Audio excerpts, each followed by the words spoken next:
I grew a bunch in one of my summers in high school. And a lot of the things that I did before then didn't work anymore. I had to basically relearn a lot of things. And I give a lot of credit to my coach back home, Mike Sarah, because he kind of believed in me and got me to this point where I'm at now. I mean, you don't really see that many tall gymnasts. So yeah, I mean, there are definitely times when I was wondering if it was even worth it, whether or not I'd even be able to do it. But yeah, just my teammates back home, my coach from home, the guys here especially, and the coaching staff here really got me through it. I think I even grew a little bit too while I was here. It's just harder to move around. I mean, again, it's just your body strength, you're lifting your body, everything that you do.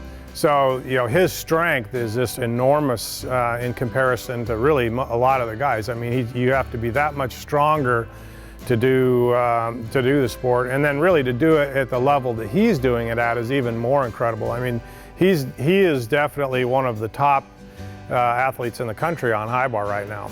I mean, I hit my feet on P-bars on the ground and my knees, so that's definitely a challenge.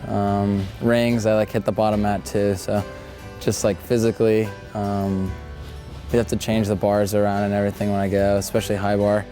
We always move the wires around and everything. Well, I mean, probably his greatest strength is he leads by example. It's always what you do. And so he, every single day, you know, works as hard or harder than anybody else in the gym. And so everybody sees that. And so, you know, I mean, just leading that way on a day-to-day basis, even on hard days, you know, pushing that much further and further to move forward. He has clearly been one of the ringleaders on the team. And certainly everybody's learned from him. We were new plebes, we were kind of scared, didn't know what was going on. And Leo sent all the plebes an email saying that he has our backs. And he was a yuck at the time, and saying that he would look out for us, come to him for any questions or anything like that. And I think that made me realize what kind of leader he was. He definitely leads by example. I think that's the biggest thing. He always tells us to work hard and do what we're supposed to do in practice. And he always does that, so I think it's easy to listen to him when we see him doing it.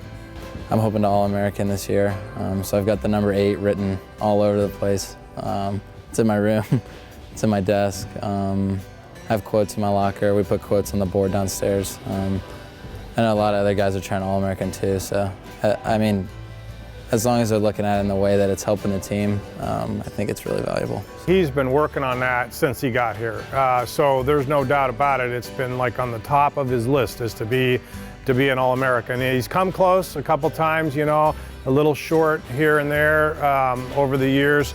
You know, he's been able to really ramp up the difficulty that he's doing, really, so now it pretty much matches the best kids in the country. So it's going to come down again to him just doing a great routine, but having to be able to do that here at West Point makes it even that much better.